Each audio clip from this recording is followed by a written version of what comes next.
নমস্কার বন্ধুরা, চলে এসেছি আজকে একটি নতুন ভিডিও শেয়ার করতে তোমাদের সঙ্গে। তো এই ভিডিওটা তোমরা যারা এখন স্ক্রিনে দেখতে পাচ্ছ, এটা তোমরা অনেক ভালোবাসা দিয়েছিলে এই ভিডিওটার মধ্যে।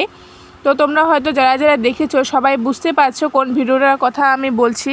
তো চলো বাকি ভিডিওটা শেয়ার করা যাক। তো দেখতেই পারছো এখানে বার্থডের জন্য সবাই আমরা বসে আড্ডা দিচ্ছিলাম, আর তার সাথে ময়দাগুলো গোল গোল করে রাখছিলাম লুচি করার জন্য। আর এখানে পায়েসের জন্য তৈরি করছে আমার দিদি, পায়েস রান্নার জন্য যা যা লাগে। আর আমরা ঘরের ভিতরে যাইনি, সবাই বাইরে বসে বেলুনগুলো ফুলাচ্ছিলাম। আমি ফুলাইনি, সবাই ফুলাচ্ছিল, আমি আর আমার মাম্মাম বসে বসে দেখছিলাম। তো বন্ধুরা, আমার ভিডিও তোমাদের কার কার ভালো লাগে অবশ্যই একটা কমেন্ট করে জানিও। আর ভিডিওটা যদি এতক্ষণ পর্যন্ত তোমরা দেখে থাকো তাহলে প্লিজ একটা সাবস্ক্রাইব করে দিও আমার এই ছোট্ট চ্যানেলটিকে, তাহলে তোমাদের ভালোবাসা এই চ্যানেলটিকে অনেকটা দূর এগিয়ে নিয়ে যেতে পারবো। তো দেখতেই পারছো এত বক বক করতে করতে কেক কাটিংয়ের পর্যন্ত চলে এসেছি। তো এই দেখো এখন আমার সোনামা কেক কাটিং করবে। তো দেখো তোমরা অবশ্যই তোমরা শর্টে সবাই দেখেই নিয়েছো, তো তাও একটা বড় ভিডিও শেয়ার করলাম পুরোটা একসঙ্গে, যারা আমার শর্টগুলো অল্প অল্প দেখেছো, কেউ দেখতে পারোনি, তাদের জন্য পুরোটা একবারে শেয়ার করে দিলাম। তো এখন পর্যন্ত যারা যারা আমার ভিডিওটা দেখেছো তো প্লিজ একটা লাইক করে দিও, তাহলে বুঝতে পারবো আমার ভিডিওগুলো কতজন ভালোবাসে। তো প্লিজ লাইক করে দিও এতদূর পর্যন্ত যদি দেখে থাকো। তো কেক কাটিংয়ের পর কী খাবার ছিল সেই ভিডিওগুলো তোমাদের সঙ্গে একটু শেয়ার করে দেবো, একটু পরে শেয়ার করছি, কেকটা খাওয়া হয়ে যাক। তো তোমরা কে কোথা থেকে আমার এই ভিডিওটা দেখছো একটা কমেন্ট করে জানিও প্লিজ, তাহলে বুঝতে পারবো তোমরা সবাই আমার ভিডিওটা ভালোবাসো।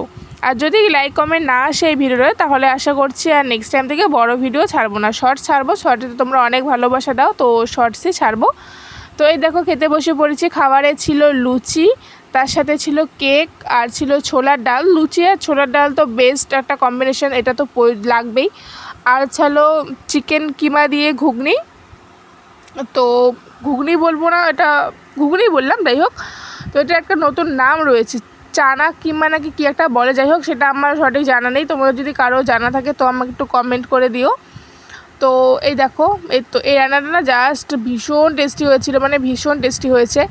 তো আর ছিল পায়েস খাবারে। তো এত বড় ভিডিও তো আমি কখনো করি না, তো কি বলবো না বলবো বুঝতেই পারছি না, অনেক কিছু আউলেই যাচ্ছিলো। তো ঠিক আছে, তোমরা মানিয়ে নাও, নেক্সট টাইম থেকে যদি বড় ভিডিও আপলোড করি তাহলে চেষ্টা করব স্ক্রিপ্ট লিখে ভালো মতন ভয়েস দেওয়া তোমাদের সঙ্গে। তো তোমরা তাহলে ভালো করে দেখতে পারবে, বুঝতে পারবে। তো এই দেখো আমরা খাচ্ছিলাম, তো ক্যামেরা নেওয়াতে লজ্জা পেয়ে গেছে। তো খাবারের শেষে আমরা গিফটগুলো খুলে দেখেছিলাম কি কি গিফট ছিল ওখানে। অনেকগুলো জামা ছিল, খেলার জিনিস ছিল। এই দেখো এই জামাটা কি সুন্দর না, ভীষণই সুন্দর। আর যতগুলো জামা ছিল না সবগুলো জামা অনেক বেশি সুন্দর। এই দেখো জামাগুলো সব সুন্দর। আর ছিল খেলার জিনিস, পুতুল ছিল, পুতুলগুলো ভীষণ সুন্দর সুন্দর ছিল। দেখো জামাগুলো কতটা কিউট বলো, এটার জন্যই মেয়ে বাচ্চা এতটা ভালোবাসি, এত সুন্দর সুন্দর জামা পরানো যায়। তো এই দেখো এটা একটা ফটো ফ্রেম টাইপের ছিল, যদিও বা আমি এটা শিওর না ফটো ফ্রেম নাকি দেওয়ালে সাজিয়ে রাখা জানি না, কারণ ফটো ফ্রেম লেখা ছিল কিন্তু মানে ফটো ফ্রেম কোথা দিয়ে ফটো লাগাবো সেই অপশানটা খুঁজে পাইনি। তো এই দেখো আর বাকি সব খেলার জিনিসগুলো, এখানে না অনেক ধরনের ফল ছিল, এই দেখো অনেক ধরনের ফল ছিল। তো বাই, কেমন লাগলো কমেন্ট করে জানাবে।